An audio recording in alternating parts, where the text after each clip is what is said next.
iPhone ka badan oo u qalmaa wiilkaas waa laacib dhalay Cabdi waxaan leeyahay kaliya iPhone kuma haboone in gabar Soomaali loo guuriyo ayaan leeyahay Cabdi Maxamed Cabdi oo ka tirsan naadiga kubadda cagta Elman ee xulka qaranka ayaa ah ciwaanka ugu weyn ee kubadda cagta Soomaaliya kadib guushii weyneed uu xulka qaranka daa'irta ka gaaray ciyaaraha bariga iyo bartamaha Afrika ee ka dhacay wadanka Ethiopia marka kan ummadda Soomaaliyeed dhamaanteedba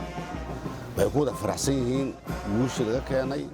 bariga bartamaha Afrika asakafa tartankii ahay madaxweynaha Soomaaliya Dr. Xasan Sheekh Maxamuud ayaa ka mahad celiyay guushii ay soo hoyeen ciyaartoyda xulka qaranka 17 jirada Soomaaliya isagoo guushan ku amaanay dadaalka hoggaanka xiriirka Soomaaliyeed kubadda cagta shaqada dhalinyaradan ay soo qabteen oo magaca Soomaaliya ay ku soo qabteen oo magaca qarannimo ay ku soo qabteen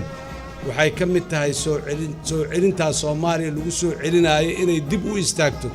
meesha ay caalamka xaq ugu leeyahay waxaan rabaa inaan magacayga iyo magaca ummadda Soomaaliyeed meel kasto ay ku nool yihiin inaan ugu mahad celiyo dhalinyaradan madaxdii hogaaminaysay ra'iisul wasaaraha Soomaaliya Mudane Xamza Cabdi Barre ayaa macallimiinta iyo xulka daa'irta ku amaanay magaca ay sharafta u soo hoyeen ummadda Soomaaliyeed isagoo guushan ku tilmaamay arrin cajiib ah waxaa bilowday xilligii guulaha waxaa dhammaaday xilligii guuldarrooyinka iyo jabka caawa waxaan u dabaaldegaynaa in dhallinyaradeennu ay koobkii soo qaadeen ay ku guuleysteen waa inaad guul dul fadhidaa qabla dhaha inaad cadowga ka adkaataa qabla dhaha madaxweynaha maamulka Jubbaland Axmed Maxamed Islaam Axmed Madoobe ayaa amaanay waxqabadka ciyaaryahan Xaafid oo ka soo jeeda magaalada Kismaayo ee maamulka Jubbaland waxaana qoraal uu soo dhigay boggiisa Facebook oo qornaa sidatan mustaqbal wanaagsan ayaan u rajeynayaa ciyaaryahanka daa'irka ah ee Cabdi Xaafid Maxamed oo ka mid ah ciyaartoyda xulka qaranka kubadda cagta Soomaaliya ee da'dooda ka yartaa 17 sano ee dhawaan ku guuleystay koobka bariga iyo bartamaha Afrika ayuu ku soo qoray barihiisa bulshada madaxweynaha maamulka Jubbaland Axmed Maxamed Islaam Axmed Madoobe kadib markii ciyaaryahan Xaafid iyo macalinka xulka qaranka 17 jirada Nur Maxamed Amiin uu ku qaabilay madaxtooyada maamulka Jubbaland Cabdi Xaafid Maxamed oo iminka ah laacib saameyn weyn ku yeeshay taageerayaasha kubadda cagta siyaasiyiinta iyo guud ahaan shacabka Soomaaliyeed ayaa hankiisa u dheelista qaranka ka soo bilaabay magaalada Kismaayo ee maamulka Jubbaland waxaana dadaalka ciyaaryahankan ka mahad celiyay qaar ka mid ah taageerayaasha xulka qaranka Xaafid waa best player aan dhihi karaa waa nin aad u dadaalayo Soomaaliyana wax badan ka bedelay kubadeeda